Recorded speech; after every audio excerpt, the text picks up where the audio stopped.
Alors, merci beaucoup. Donc Maëva vous prie d'excuser son absence d'aujourd'hui et elle m'a demandé de la représenter pour vous parler de son projet de thèse. Donc nous tenions tout particulièrement à remercier la MSA et puis le jury de thèse qui a accordé autant d'intérêt à ce travail que nous avons mené avec beaucoup de plaisir et qui concerne effectivement la stratification du risque cardiovasculaire en prévention primaire dans une population de médecine générale via 4 scores de risque validés, projet que nous avons appelé SCOME, qui a en fait fait l'objet de 2 travaux de thèse. Le premier de Maëva, que je vais avoir l'honneur de vous présenter rapidement aujourd'hui, et puis un second projet de thèse de Valentin Vermet. Alors, je n'ai aucun conflit d'intérêt à vous déclarer pour ce projet. Quelques mots de contexte. Les maladies cardiovasculaires représentent la première cause de mortalité dans le monde, avec plus de 17,9 millions de morts chaque année. En France, malgré des améliorations notables dans la prise en charge thérapeutique et les progrès de prévention, les maladies cardiovasculaires sont toujours à l'origine d'un peu plus d'1 million d'hospitalisations, de 140 000 décès annuels et représentent la deuxième cause de mortalité et la première cause chez les femmes de plus de 65 ans. Il s'agit donc d'un enjeu sanitaire majeur, avec près de 4,1 millions de personnes traitées pour une maladie cardio-neurovasculaire et 7,2 millions de personnes sous traitement médicamenteux du risque cardiovasculaire en prévention primaire. D'un point de vue économique, cela représente un coût important, avec en 2017 près de 14 milliards d'euros dépensés par l'assurance maladie pour la prise en charge de ces pathologies, soit environ 10% de ces dépenses totales. Donc la prévention primaire pour le patient à risque cardiovasculaire représente un objectif important dans la démarche de réduction de ces pathologies, faisant des soins premiers et de la médecine générale des acteurs majeurs. Les médecins généralistes essentiellement impliqués dans la prévention primaire, j'oserais dire exclusivement. Alors depuis 1948, l'étude de cohorte Framingham a notamment permis d'isoler les principaux facteurs de risque et caractéristiques à l'origine des pathologies cardiovasculaires, montrant ainsi que cette origine était multifactorielle. La notion de risque cardiovasculaire global a ainsi émergé, amenant à la création de formules de calcul de ce risque qui se sont progressivement améliorées au fil des études de cohorte et de la complexification des modèles statistiques.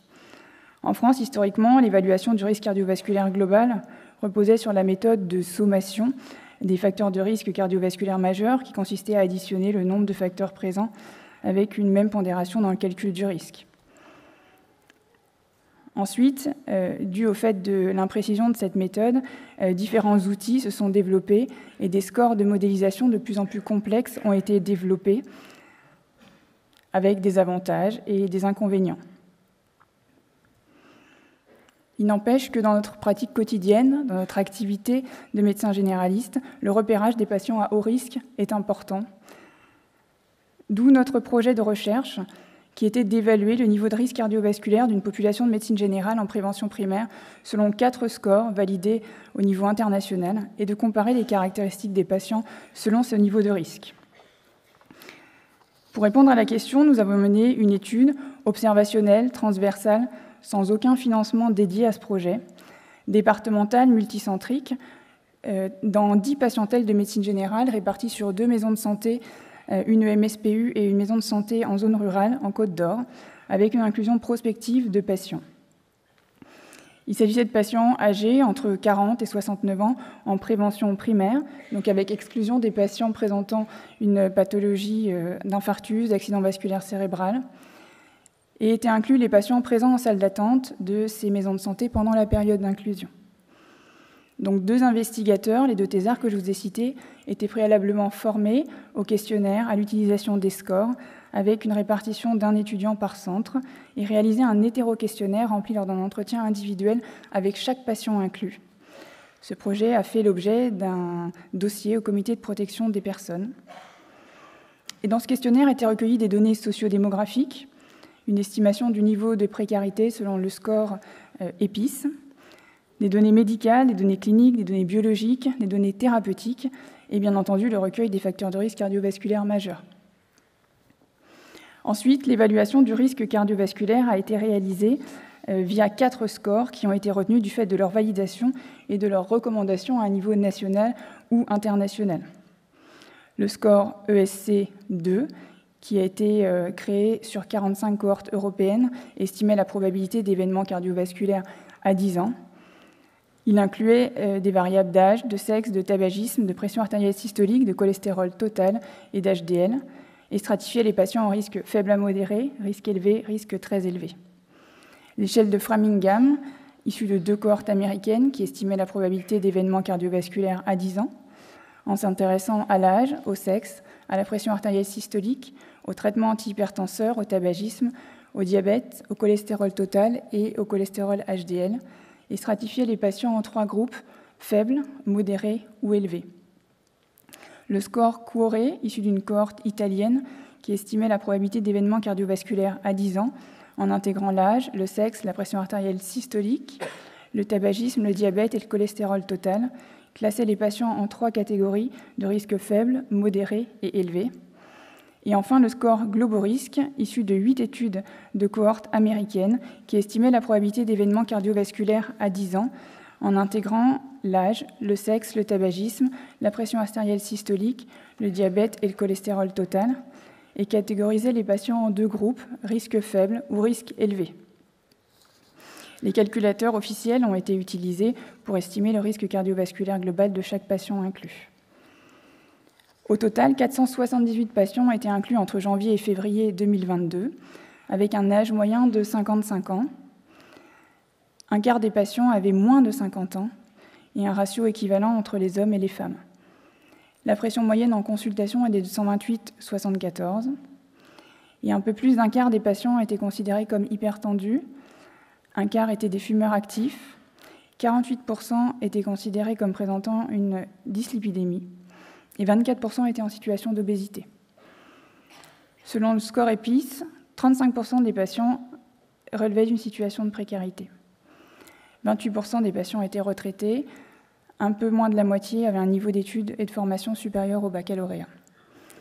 16% étaient traités par statine, 28% par antihypertenseur et 4,6% par antiagrégant plaquettaire. Le premier résultat de notre étude était que le score n'était pas calculable pour environ 20% des patients de l'échantillon. Donc ces patients n'avaient pas pu avoir une évaluation de leur risque cardiovasculaire. Ces patients étaient plutôt des patients jeunes,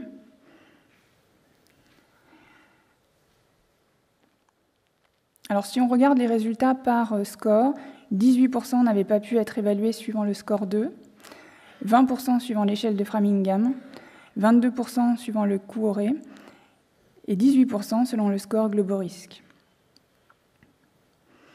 Au total, 6% des patients étaient considérés comme à risque très élevé suivant l'échelle score 2, 17% selon l'échelle Framingham, 2% selon le Cuore, et 1,9% selon l'échelle Globorisque.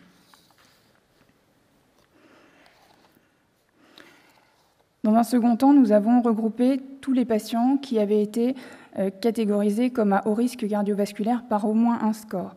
Et un quart des patients relevaient de cette catégorisation. Les patients étaient principalement des hommes.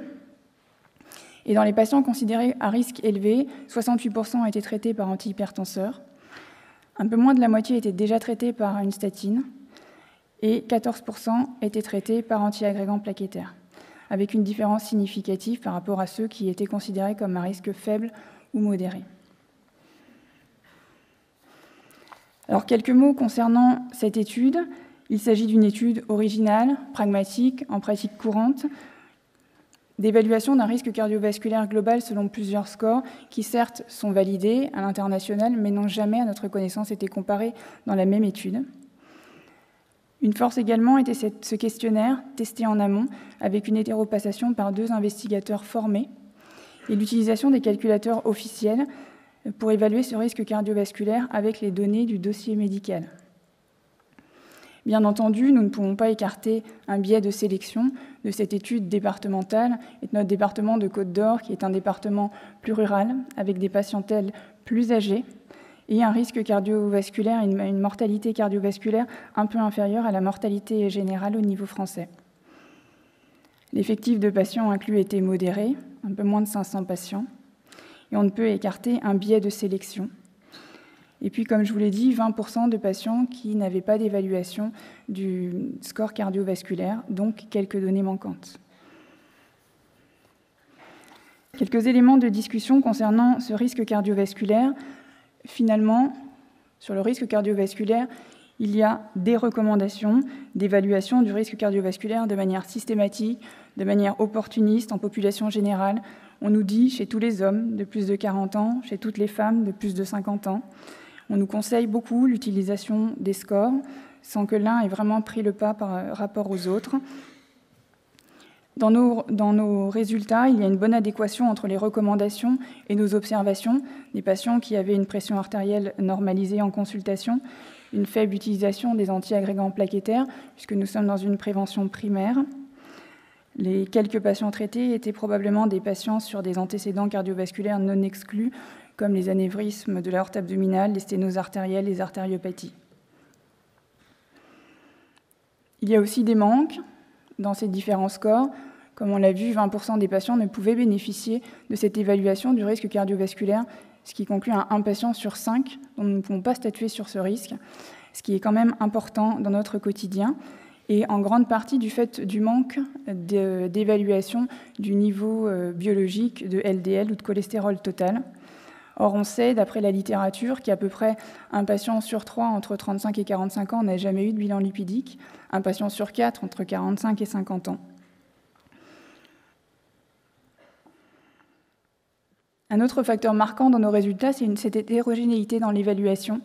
On voit des patients classés à haut risque cardiovasculaire entre quelques pourcents et 20%, ce qui nous fait réfléchir sur le calibrage de ces scores, même si théoriquement 2 de ces scores ont été recalibrés pour la population française. Ce résultat pose question, et se pose également la question des seuils pour mener des interventions chez les patients. Alors bien entendu, il n'y a pas de score idéal, et notre étude ne répond pas à cette question. On sait, d'après la littérature, que le score de Framingham a tendance à surestimer le risque cardiovasculaire et qu'il faudrait peut-être diviser par 1,5 ou 2 le résultat fourni. On peut quand même émettre quelques réserves sur le score globo-risque d'après nos résultats. Enfin, ces outils sont finalement des outils peu adaptés à notre quotidien, probablement à parfaire. On l'a vu avec nos discussions lors de la plénière sur la mesure de la pression artérielle, que la pression artérielle en consultation est très peu fiable, avec un risque d'erreur important, soit par excès, soit par défaut. Or, la plupart de ces risques considèrent la pression artérielle en consultation pour estimer le risque cardiovasculaire de ces patients. Il existe aussi des questionnements par rapport aux patients plus âgés pour l'évaluation de ces outils qui sont finalement à parfaire pour être mieux transposables et utilisables dans notre quotidien.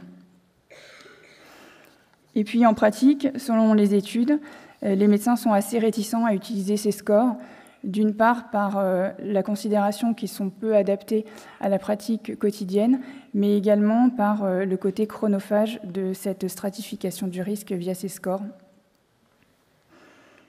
Les médecins généralistes évaluent beaucoup le risque cardiovasculaire des patients, c'est notre activité quotidienne, et au-delà du score, nous savons voir la globalité des patients, des facteurs de risque évidents, le tabac, le taux de LDL, mais aussi des facteurs de risque moins évidents, comme le stress conjugal, professionnel, des problèmes sociaux, des maladies inflammatoires chroniques qui entrent dans l'évaluation de ce risque cardiovasculaire global, mais ne répondent pas à la problématique de ces scores. Donc, quelques conclusions pour notre travail. Le risque cardiovasculaire global est un enjeu important dans notre travail quotidien, avec des scores de risque qu'on nous présente comme des outils, mais qui ne sont loin d'être la panacée, qui sont perfectibles, des efforts de repérage importants à faire pour les patients à haut risque cardiovasculaire et continuer à prioriser l'évaluation individualisée de nos patients. Je vous remercie de votre attention.